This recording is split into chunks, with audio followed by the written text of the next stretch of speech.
और बड़ी खबर आप तक पहुंचा दे चुनावी बॉन्ड को लेकर, जहां पर न्यूज 18 के कार्यक्रम राइजिंग भारत में देश के गृह मंत्री अमित शाह ने बड़ा बयान दिया है। अमित शाह ने चुनावी बॉन्ड को लेकर क्या कुछ कहा, तफसील से आपको बताते हैं। दरअसल अमित शाह ने कहा कि प्रधानमंत्री नरेंद्र मोदी ने बॉन्ड को लेकर चंदे के मामले में पारदर्शिता लाई, लेकिन विपक्ष कट मनी की व्यवस्था चाहता है। यह बड़ा हमला अमित शाह ने किया है। इसके अलावा राइजिंग भारत के मंच पर बहुत कुछ खास बातें अपनी तरफ से गृह मंत्री अमित शाह के जरिए कही गई। सुप्रीम कोर्ट जो भी फैसला सुनाती है, देश के सभी नागरिक इससे बंधे हुए हैं। हम एक संवैधानिक व्यवस्था में रहे। मैं सुप्रीम कोर्ट के फैसले का सम्मान करता हूं, मगर मेरा व्यक्तिगत मत जरूर देना चाहता हूं कि बॉन्ड से काला धन समाप्त होने के कगार पर था और इस फैसले से चुनावी व्यवस्था में फिर से काले धन का दबदबा बढ़ेगा। इसीलिए राहुल जी के नेतृत्व में पूरा इंडिया अलायंस बॉन्ड के खिलाफ था और वो चाहते थे कि पहले की तरह जो कट मनी आता था वो कट मनी थी। सीए और एनआरसी का विरोध करने वालों को अमित शाह ने न्यूज 18 के मंच राइजिंग भारत से दो टूक जवाब दिया। दो टूक जवाब देते हुए उन्होंने कहा कि यूसीसी पर हम पीछे नहीं हटेंगे। साथ ही अमित शाह ने यह भी कहा कि देश में सभी के लिए एक कानून होना चाहिए। यूसीसी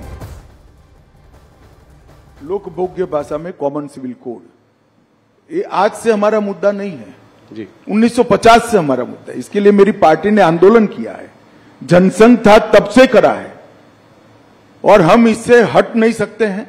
हम मानते हैं कि पंथ निरपेक्ष देश में सभी के लिए एक कानून होना चाहिए, इसमें किसी से कोई मतभेद, और हम इस बात को जनता के सामने मुखरता के साथ रखेंगे। उत्तराखंड सरकार यूसीसी लेकर आई है और इस यूसीसी पर इसकी अब सोशल, लीगल, जुडिशियल सभी प्रकार की स्क्रूटिनी होगी और उसके बाद में कोई एक कॉमन मत भी बनेगा देश का। परंतु यूसीसी भारतीय जनता पार्टी का देश की जनता को वादा है। हिंदू हो, मुस्लिम हो, सिख हो, ईसाई हो, बौद्ध हो, ये सभी ने एक कानून से जीना चाहिए। धार्मिक स्वतंत्रता में कोई दखल नहीं करनी चाहिए। भ्रांति फैलाई जा रही है। एनआरसी कांग्रेस के वक्त आया हुआ कंसेप्ट है। एनआरपी चिदंबरम साहब जब गृह मंत्री थे तब गवर्नमेंट कंटिन्यूअस प्रोसेस होती है, हमने इसको आगे बढ़ाया। मगर सीएए का जो कानून है इसके अंदर कहीं एनआरसी का प्रोविजन नहीं है, कहीं एनआरसी के जिन्स भी नहीं है। कृपया देश की माइनॉरिटी को डराना बंद करिए। स्पष्टता से बताइए कि सीएए से किसी की नागरिकता नहीं जा सकती और ये वास्तविकता है। मैनिफेस्टो कमेटी में अभी ड्राफ्ट कोई आया नहीं है, जब पार्लियामेंट्री बोर्ड के सामने आएगा तब देखेंगे।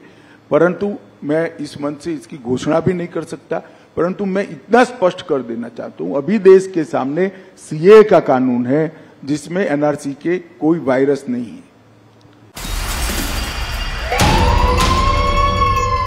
और शक्ति पर सवाल उठाने वालों को लेकर अमित शाह ने करारा जवाब दिया। उन्होंने कहा कि अब की चुनाव में महिलाएं राहुल गांधी को शक्ति का एहसास कराएंगी।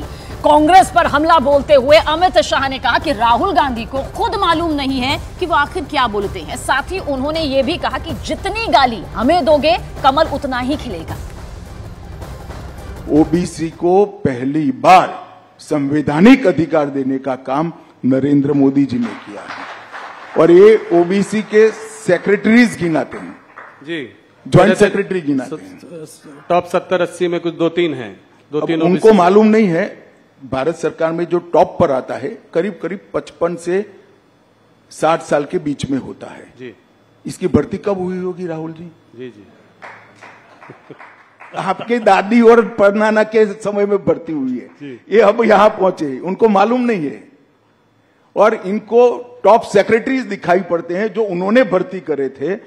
मोदी जी की कैबिनेट में 27 ओबीसी मंत्री हुए और देश का प्रधानमंत्री भी ओबीसी है, उनको ये नहीं दिखाई पड़ता। उनको मालूम नहीं है क्या बोल रहे हैं। मोदी जी के साथ इस देश की मातृशक्ति चट्टान की तरह खड़ी है और राहुल जी के कहने से कोई फर्क नहीं पड़ता। और मैं तो अभी 2-3 दिन में जितना भी फील्ड में बात हुआ है, सभी जगह से देश भर की महिलाओं ने ठाना है कि शक्ति का परिचय इस बार राहुल गांधी को जरूर कराना है चुनाव में। ये मैंने सब जगह से पाया है।